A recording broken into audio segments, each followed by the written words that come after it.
Welcome to the Lorecast, where we look into the lore and the stories by which we live. I'm Dr. Craig Chalquist, and you can find us at chalquist.com/podcast and at a number of other online venues. Let's talk about not conflict so much, but our very American addiction to conflict, especially stories that are full of conflict. And I specify American because first of all, we are addicted to conflictual stories, but also I don't see it as much in places like Europe and Asia. Where I do see it, it's usually some kind of a holdover of either colonialism or imperialism. So, what is it with us that we need these conflictual stories? And what I mean by that can be unpacked a little bit in terms of some recent efforts to find an agent for my new novel Soul Map. And it's been quite a road of discoveries. One of the things I'm finding is that it's a lot harder to sell a fiction novel than it is to sell a nonfiction one, at least if you want a good agent promoting it. And so I went to a lot of trouble to hire somebody who's an expert at this to teach me how to do everything properly, how to write queries that appeal to agents. There's a technique that's different than if you're selling a nonfiction book, and so on. So there's all these formulas that you have to stick to, all these proper ways of doing things. And as the rejections roll in after I contacted about 35 agents, I don't know if I'll pick one up or not. If I don't, I'll just go ahead and sell the book myself. And one of the formula that I hear over and over again is that when you're writing a story, there must be conflict in it. It must be driven by conflict. Almost everybody I've consulted says that when they teach writing for authors like me. That's another thing I did. I got some training in how to write fiction because I haven't until the past few years, and I felt like I needed to learn more. So it's very different from writing nonfiction. But this formula, there must be conflict. Why? Well, most people would respond by saying, because then you don't have a story if there's no conflict in it. So enter Ursula K. Le Guin, who discussed this some years ago, either in an essay or an interview, I don't remember which. And she was firmly against this notion. And she said, yes, there must be tension and there must be anticipation, and you need to have the reader wondering what's around the next corner. But we tend to be over emphatic when it comes to conflict, which for fiction writers often includes violence as well. So I don't know about you, but I've seen enough real violence to last me about 10 lifetimes. I don't really need to see any more, even if it's fictional. That's mainly the reason I didn't watch Game of Thrones when it was on. A bunch of people recommended it to me because I'm interested in mythology. And I saw a few scenes and went, nope. I do watch different Star Trek series, but unfortunately I'm seeing it there too now, although it's not so over the top. In this country, we even have a euphemism for fictional violence. We call it action. And a friend of mine who worked in Hollywood for a really long time quit primarily because she got tired of thinking up novel ways to kill people. And there's a whole formula for that too, right? There's no such thing as real redemption in Hollywood films, especially the so-called action films. You know, if you do something really crappy at one point, you're going to die later in the film. When I was much younger, I started reading Sherlock Holmes stories, which have some violence in them, but it's not excessive. And after that, I started reading Isaac Asimov's Black Widower stories, and they don't have any violence in them on stage. And so I came across an interview with Isaac Asimov, and he was asked about this. And he says, well, I like to write murder mysteries, but I want the murder part off stage. It's distasteful, it's not classy, and I prefer it not to be in my stories. And that's an attitude I can really respect. So in terms of my novel, there's some violence in it, but it's not extreme.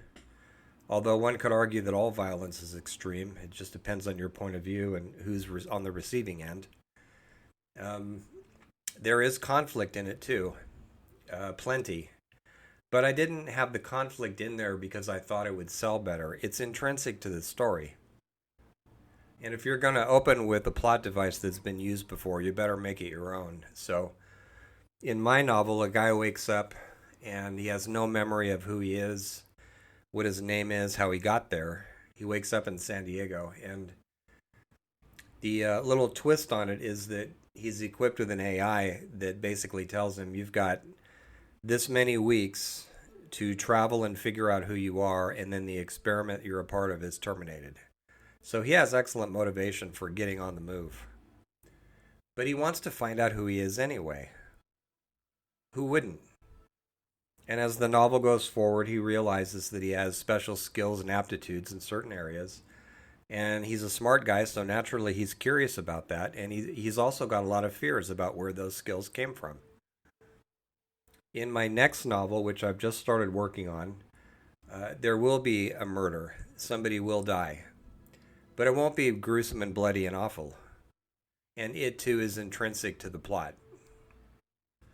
So we're left with this question of why is it that we're so addicted to violence in movies? At least some of us are.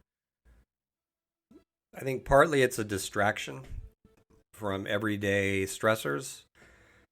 When you're in the theater, you don't really have to worry about too much, and especially when there's violence involved or just a lot of conflict, even if there isn't, then you can watch that and say, well, at least I don't have that to put up with. So it's understandable on that level. But we're saturated with it because the people who sell the books and the movies bathe us in it continually. I had a rule a while back that I have failed to follow, which is I'm not going to watch any more movies that are advertised by people holding guns, especially men. I'm just going to take them off my list. I'm tired of them. And I made an exception when Robert Downey Jr. starred as Sherlock Holmes. And in the first movie, the movie ads had him with a gun in it. And I went, well, I really like him, though. So I watched it. But yeah, we're violent people. I mean, I don't think it's news to anybody listening to this that school shootings where kids are being shot, not even adults, I mean, we get them every week, and sometimes we get them daily. We're the only country where it happens. So we have a huge violence problem here. There's travel advisories issued against us by other countries. Be careful when you go to the United States. You might get shot. Just out of nowhere by someone who doesn't even know you. It's crazy. And of course, we have a huge colonial and imperial past. We conquer people and have for a long time. So that's part of our psyche too, conquerors. Um, I think, and I've said this before, I think we're addicted to the archetype of the hero, which has a huge shadow side. We're so addicted that when anybody just does something decent, like, there's a kid who's about to walk out in front of a car. Someone grabs the kid's hand and saves his life, which of course we would all agree is a great thing. But what do the news services do? He's a hero. Why is he a hero? I mean, yes, what he did was awesome. It was wonderful. Nobody disputes that, right? But why do we have to put the hero label on this person? He just did what any person with a decent heart would do. So part of our conflict addiction, I think, is a hero addiction. We love the whole idea of being heroic. We love superheroes, or at least most of us do. I'm really sick of them, and that's kind of part of our national psyche. I mean, how many more iterations of Batman do we really need? There ought to be a conference for actors who played Batman, or some kind of a club, maybe not a conference, but a club where they all show up and have a few drinks and go, yeah, what was it like for you? An ever-growing club, right? The other part of it, too, is whether we call it the hero or the bully. In this country, they're pretty much the same thing. Bullies have a very fearful shadow side to them. They do a lot of posturing, a lot of this alpha male nonsense, because on the inside, they're just boys. And most of it comes from men, so that's how I put it that way. it's deeply afraid, deeply uncertain about what it means to be any kind of an adult individual in this crazy society. And so we cover all that up with bravado. Very American. Some time ago, I saw a video clip. I didn't see it live of Donald Trump being asked, what's your favorite verse from the Bible? Can you name a verse or two? And I don't want to get into that, blah, blah, blah. And he came up with this BS reason why he didn't want to entertain any of that, right? And to anybody who can think, it was perfectly obvious that he never read the Bible. He didn't even know a verse from it. But he couldn't say that. People who apologize for him say things like, well, he wasn't in the mood, or it would have not been good for his campaign because the politicians in this country all have to pretend to be Christians, especially the Republican ones. I don't think so. I think the deeper reason is he just didn't want to admit that he didn't know. A mature and honest response would have been something like, I'm really behind on Bible reading, actually. I need to get busy with it again, or something like that, right? To admit your errors. That's an adult thing to do. Now, I got into TikTok not all that long ago, and I was appalled to see that some of the first videos the algorithm sent me were what in this country are known as the infamous Karens. So it's white women screaming at people at the top of their lungs. And the videos were to make fun of these women, which of course is mean spirited. And even the name, right? Well, how do all the women named Karen feel about this? But they're here too. It's not just men, not just people who identify as men. It's others as well.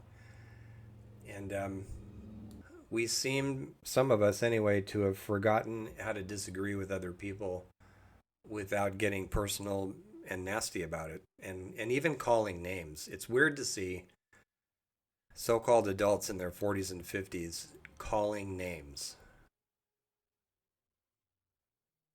As far as I remember, that was what our fourth grade and third grade teachers told us not to do because it's impolite, right?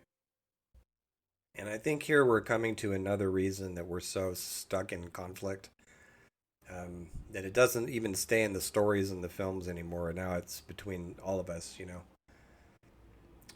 which is our notorious sense of entitlement, which everybody in the world except Americans seems to be aware of. When you're entitled about something, when you feel that you deserve special treatment because you've got an ego issue, you may not even be a full-on narcissist, but let's say an ego issue, and you don't get what you expect, then it fills you with outrage. So entitlement leads directly to anger. And the less emotionally mature you are, the fewer controls you have to use in situations where you are angry. And that's where you really see the rubber meet the road with these people who are screaming and name calling. I used to, years ago, teach classes in anger management, and if I was still in practice, I'd be handing my card out right and left. Excuse me, I think you need this group. Why don't you show up for this group? I'll be the one interviewing you. I think you need it. So to return to stories and writing, I can already hear the person whose classes I just attended objecting to some of this by saying, you can't sell a book without conflict in it. There has to be conflict to drive the plot forward. Ursula K. Le Guin notwithstanding. So I have an example of where the conflict theory really fell down. So there was a show on not too long ago called Star Trek Picard. And there's a scene where the ship that the two are on the bridge of is in deep trouble. They're facing an implacable enemy, which is a situation they've been in many times. And Picard comes up with this idea, let's attack them from the rear. And Riker, who's the de facto captain of the ship, says, no, let's not do that. But he gets talked into it. And it's a failure. The whole thing fails. So Riker turns to Picard, his old friend and his former commander, and he ruthlessly shames him in front of the whole bridge crew. And it's not a long scene, but he basically says, "You destroyed the ship. Get off the bridge." And then the men talk later and make it up, and then Picard thinks up a plan that does work, and it saves all their asses. So, in terms of Hollywood conflict theory, that redeems Picard, right, and the friendship. But to anybody who knows how relationships work, this is a huge mistake, this whole scene. So, the shaming, for one thing, and it's not that it's hard to watch. You expect your protagonists to be gotten into trouble. They have to be. That's where the tension is, right? They have to be facing some kind of challenge. But to tear down somebody in front of a whole group of people like that, those wounds are hard to repair, and the impression that they leave doesn't go away. So I don't accept that it's all better afterwards when they finally talk and Riker more or less says, yeah, I was under a lot of pressure and all that, right? The problem is he never would have done that. Not the Riker we all know. He never would have done that. And the Picard we all know never would have been so passive as to just slink off the bridge after being talked to that way.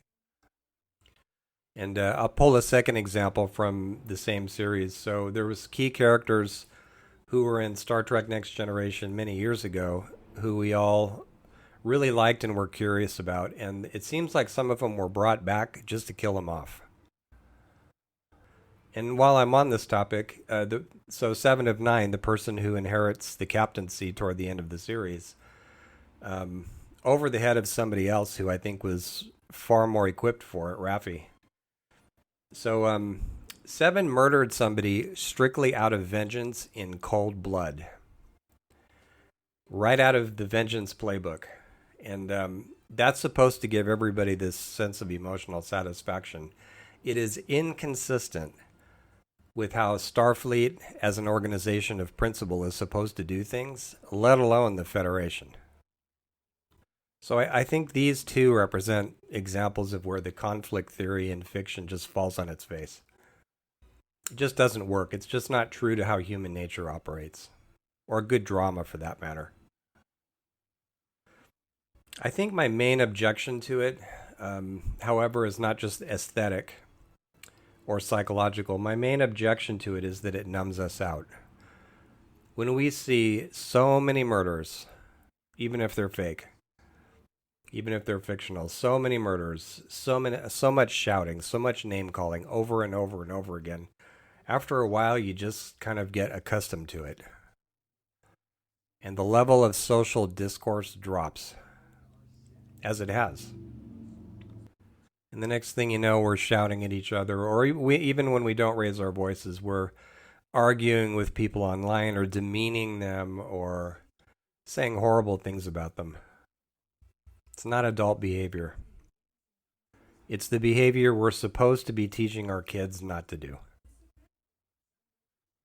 So there's something we taught in anger management that I think would be useful here, not just in terms of watching or writing fiction or creativity in general, but also social discourse. What we taught people to do when they were prone to go off on other people is to pause. To detect within themselves when they were getting upset with someone else and to just pause and manage those feelings. Managing your feelings is an adult skill. And if we expect to live with each other in relative harmony, in a society full of adults, it's a skill we definitely need to be able to deal with our anger and our conflict before it ever gets to the point of finger pointing and name calling, shaming and blaming. Because those don't elevate the discourse at all, they just lower it. And in the end, as I said elsewhere, we're better than this. Thank you.